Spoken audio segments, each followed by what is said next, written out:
सच बोलने वाली बहू। देखो ममता, मैं आज ऑफिस जाने के मूड में नहीं हूँ। किसी का फोन आए ऑफिस से तो बोल देना कि मैं घर पर नहीं हूँ, किसी जरूरी काम से गांव गया हूँ। ठीक है, मैं चला सोने, बाकी मैं संभाल लूंगा। ममता बेचारी, जैसा नाम वैसा ही नेचर। ना कभी झूठ बोला, ना फरेब, ना किसी से चालाकी की, ना किसी की पंचायत। सुन लेती है पति की बात और फिर कुछ देर बाद फोन आता है। हेलो, कौन? मैं सुनील का बॉस बोल रहा हूँ। दफ्तर में इतना काम पड़ा है, अभी तक ऑफिस नहीं आया। वो क्या कर रहा है? फोन दीजिए उसे। जी वो तो सो रहे हैं। कह रहे हैं कि आज गर्मी बहुत है तो घर के मजे लेंगे। बॉस को बीवी की बात पर गुस्सा आ जाता है। तो उसे बोल दीजिएगा कि अब घर में गर्मी के ही मजे ले, कोई जरूरत नहीं है यहाँ आने की। ये बोलकर बॉस फोन रख देता है। ममता सारी बात सुनील को बता देती है।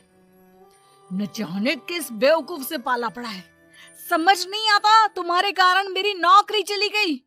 अरे झूठ बोलने में क्या जा रहा था तुम्हारा? ममता को समझ में नहीं आ रहा था कि उसकी खता क्या थी। अरे जो है वही तो बोला। फिर एक रोज, बहू, अरे आ बहू, कहाँ है तेरा पति? इस महीने घर के खर्चे के पैसे भी नहीं भेजे। क्यों? माँ बाप की फिक्र खत्म हो गई है क्या उसे? पाए लागू माँ जी। वो ये बोल रहे थे कि माँ को क्या है, घर का राशन, खेत का पैसा, मवेशी का दूध, फिर भी न जाने क्यों मेरे सर पर भार देकर बैठी है। तभी सुनील ममता के मुंह पर हाथ रख देता है। क्यों रे कलमुँह है, हटा बहू के मुंह से हाथ। अरे क्या क्या बोलता है तू? वो तो इसकी झूठ बोलने की आदत नहीं है, इसलिए पता चल रहा है। देख मेरी सास कितनी शरीफ है। हाँ, तेरी माँ तो मोहल्ले की बदमाश है ना, और तेरी सास शरीफ है। बेटा ममता को देखता है और गुस्से से बोलता है। अब खड़ी खड़ी देख क्या रही हो? और भी कुछ कहना है क्या? माँ आई है ना, जाकर छाछ ले आ ठंडी वाली। ममता अंदर चली जाती है। माँ, इसके सच बोलने की आदत के कारण मेरी नौकरी जाते जाते रह गई। वो तो मैंने अगले दिन जाकर पैर पकड़ लिए मालिक के, नहीं तो। सब जानता है बहू की आदत नहीं है झूठ बोलने की, तो तू शांत क्यों नहीं रहता? क्यों उसे झूठ बोलने को बोलता है? फिर एक रोज, बहू, जा अपनी पड़ोसन के पास और उससे बोल कि वो लाल वाली साड़ी जो उसने नए साल की पार्टी में पहनी थी, तुझे वो चाहिए। ना माँ जी, मुझे नहीं चाहिए। वैसे भी कल जिस शादी में जाना है ना, वहाँ के लिए तो मेरे पास काली साड़ी है। सास सर पर हाथ रखकर। अरे बुद्धू, मुझे चाहिए साड़ी। वैसे भी तुम लोगों में तो साड़ी का लेन देन चलता है ना, तेरी भी तो उसने पहनी थी ना। हाँ माँ जी, वो क्या है ना, हम दोनों के कपड़े एक दूसरे को आ जाते हैं। मैं ले आती हूँ आपके लिए साड़ी। बहू पड़ोसन के पास जाती है। कैसी हो निर्मला, तेरी लाल साड़ी चाहिए थी। क्यों? तू तो बोल रही थी कि तेरे पास काली वाली साड़ी है, तू वही पहनेगी, फिर लाल का क्या करेगी? अरे मैं तो काली ही पहनूंगी, लेकिन मेरी सास ने देखी थी तेरी लाल साड़ी, वो नए साल की पार्टी में तूने पहनी थी ना, तो इसलिए वो मांग रही है। ये सुनकर पड़ोसन थोड़ा परेशान हो जाती है। देख ममता, तेरे लिए तो मैं एक बार को साड़ी दे भी देती, लेकिन तेरी सास के लिए नहीं। वो क्या है ना, तू तो जानती है कितनी गंदी आदत है तेरी सास की। खाया पिया सब कपड़े पर ही पोंछ देती है। मेरी लाल साड़ी बहुत महंगी वाली है, पता चले उस पर हल्दी तेल का निशान लगा हो।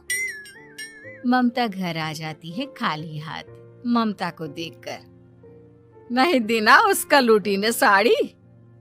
अब आए तुझसे लेने तेरा सामान, अच्छे से बताती हूँ।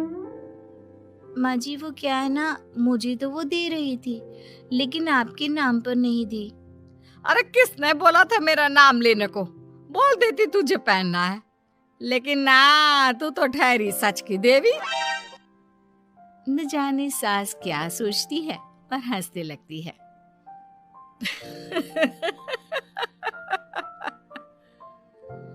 अरे माँ क्या हो गया?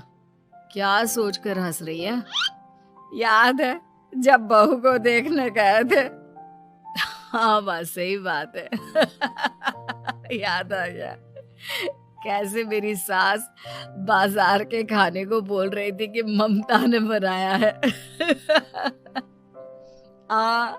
और बहू ने आकर सब बता दिया कि ये सारा खाना तो बाजार से आया है, वो भी कल्लू हलवाई की दुकान से। ममता दोनों की बात सुन रही थी। हाँ माँ जी, वो कल्लू हलवाई का ही था। मुझे तो आज तक पता नहीं चला कि माँ ने क्यों कहा कि मैंने बनाया है। खैर, मैं तैयार होती हूँ, शादी में जाना है ना। पूरा परिवार शादी में जाता है, जहाँ खाना वाना खाकर सभी बैठे होते हैं कि एक औरत ममता की सास से कहती है, क्या बात है बहन जी, मेरी आपकी बात हुई थी तो आप तो बोल रही थी कि लाल साड़ी पहनने वाली हैं, तो मैंने ये काली पहन ली। पता होता कि आप लाल नहीं पहन रही हैं तो मैं ही अपनी लाल पहनाती। अच्छा जी, तो इसलिए पूछा जा रहा था। अरे इतनी साड़ियां हैं कि क्या बताऊं। मैंने सोचा तो था, पर ये सामने दिख गई तो यही पहन लिया। अच्छा, मेरी तो तैयारी काफी दिन से चल रही थी, फिर भी आज ऐसा लग रहा है कि ठीक से तैयार नहीं हुई मैं। तभी आ जाती है हमारी सच्ची बहू ममता बहू। आंटी जी वो क्या है ना, पड़ोसन की लाल साड़ी माँ जी को पहननी थी, लेकिन आप तो जानती है माँ जी की आदत, सारा खाया पिया कपड़ों पर ही पोंछ देती है, तो उसने साड़ी देने से ना ऐन वक्त पर मना कर दिया, तो अब इन्होंने ना मेरी साड़ी पहनी है। औरत ममता की सास को घूरती है। अरे मांग कर ही साड़ी पहननी थी क्या? हम जैसे तो खुद की ही साड़ी पहनते हैं, चलो चलते हैं। सास का गुस्सा अब ममता पर फूट पड़ता है। अरे क्या जरूरत थी, क्या जरूरत थी ये बात सबसे कहने की? अरे घर की इज्जत का कोई ख्याल है कि नहीं तुझे? हाँ, मैंने क्या बोल दिया माँ जी? मुझे क्यों डांट रही है? मेरी गलती क्या है? ममता को रोता देख सुनील आ जाता है। अरे माँ क्या हो गया? पता है ना शादी का माहौल है। सास सारी बात बेटे को बता देती है। देख रहा है तेरी बहू का हाल। अरे इस लड़की को तो ये भी नहीं पता कि कब कहाँ क्या कैसे बोलना है। अरे लेकर जा इसे यहाँ से। सभी घर आ जाते हैं। सास का मुंह तो फूला ही रहता है कि एक दिन, चलो बेटा, बहुत दिन तुम लोगों के साथ रह ली, आप चलो। वैसे भी ऐसी बहू के साथ समय कैसे कटे, जो ना झूठ बोलती है ना लोगों की चुगली करती है। अरे गांव में ही ठीक हूँ मैं, कम से कम 4 घर की खबर तो मिलती रहती है, वो भी मसाला डालकर। कैसी बात कर रही है माँ? अभी तो आई है, रह जाना, कितना अच्छा लगता है तेरे रहने से घर। तभी ममता आ जाती है। अच्छा लगता है, लेकिन आप तो बोल रहे थे कि न जाने कब तक रुकेगी, जाने का नाम ही नहीं ले रही। जाए तो कम से कम घर में थोड़ा सा फ्री सा तो फील करूं, यही बोल रहे थे कल माँ जी आपके लिए। सास बेटे को देखती है, लेकिन क्या कहती बेचारी, जब अपना ही सिक्का खोटा हो। चली जाती है चुपचाप गांव। फिर एक रोज घर की घंटी बजती है। सामने खड़ा होता है सुनील का बॉस। सुनील है क्या घर में? वो क्या ना, मैं यहाँ से गुजर रहा था तो सोचा थोड़ा ऑफिस का काम डिस्कस कर लूं। ममता कुछ कहती कि तभी वहां सुनील आ जाता है। अरे बॉस, आप आइए आइए। क्या बात है, घर तो बहुत सुंदर है। वैसे भाभी जी, आपकी खूब बातें सुनी है कि आप कभी झूठ नहीं बोलती। ये तो पता नहीं, लेकिन हमेशा सर कुछ न कुछ ऐसा बोल देती हूँ जिससे परेशानी हो जाती है। मैं ऐसा नहीं चाहती, लेकिन क्या करूँ। खैर, बॉस कुछ देर रुकता है, काम की बात होती है। ममता के साथ सब चाय पीते हैं और जैसे ही बॉस जाने को मुड़ता है कि क्या जी, कितने नेक इंसान है, फालतू ही आप खड़ूस और निकम्मा बोलते हैं इन बॉस को। अब क्या, बॉस के कान तक खुद के लिए अनमोल वचन पड़ जाते हैं और फिर ओह, तो ये बात है। और क्या कहता है ये? अरे बॉस, आप भी किसकी बात पर विश्वास कर रहे हैं? अरे इससे तो ये भी नहीं पता कि आलू प्याज कहाँ रखा है। अरे ये क्या जाने क्या बोलना है क्या नहीं बोलना है। मतलब जो मुंह में आ रहा है बोले जा रहा है। भाभी जी, आप बताइए। नहीं नहीं बॉस, लग रहा है कि कुछ गलत बोल गई मैं। वैसे ये सिर्फ इतना ही बोलते हैं कि आप में कोई टैलेंट है ही नहीं, आपकी नौकरी इन्हीं के कारण तो बची हुई है। अरे बस कर ले अम्मा, अब क्या करवा कर मानेगी, बड़ी मुश्किल से तो नौकरी बची थी मेरी। सही कहा, बची थी लेकिन अब निकल गई। तेरे टैलेंट के भरोसे चल रही है ना मेरी नौकरी, अब देख तू। अच्छा, तो आप भी यही मानते हैं? वैसे ये बात तो है, सुनील काफी टैलेंटेड है। बॉस चला जाता है। सुनील सर पकड़कर बैठ जाता है।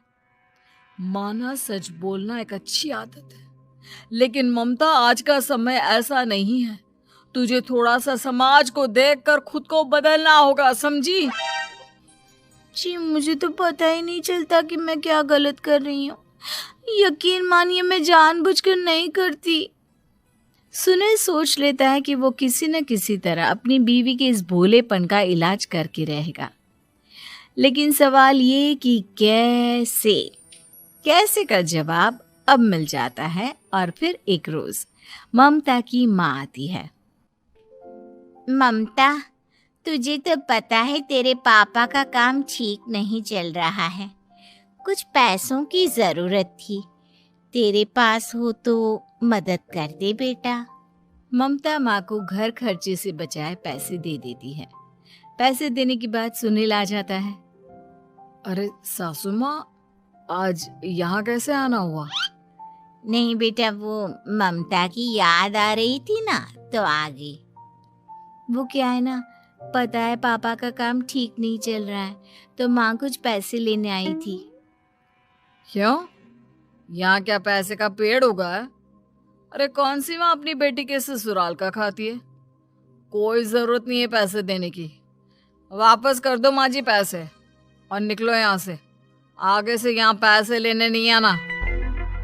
सुनील ये बोलकर निकल जाता है। उसके जाने के बाद, बेटा ममता, तूने मेरी बेइज्जती कराने के लिए यहाँ बुलाया था क्या? अरे छोटा सा झूठ बोल देती तो तेरी माँ की इज्जत बच जाती, लेकिन चलती हूँ मैं। सास बाहर जाकर बाहर खड़े सुनील से कहती है, तेरे कहने पर बेटा हमने ये नाटक तो खेल लिया, लेकिन उसका क्या असर होता है ये नहीं पता। थोड़ी देर बाद सुनील घर आता है। देखिए, मुझे मेरी गलती का एहसास हो गया है। मैं समझ गई हूँ कि सच कितना सच होता है और उसकी कीमत आज के समय में बहुत बड़ी है। माफ करना, मैं आज से सच कभी नहीं बोलूंगी। क्या? कभी नहीं? फिर क्या, दोनों मियाँ बीवी खुश रहने लगते हैं क्योंकि बीवी को थोड़े से झूठ की आदत हो जाती है।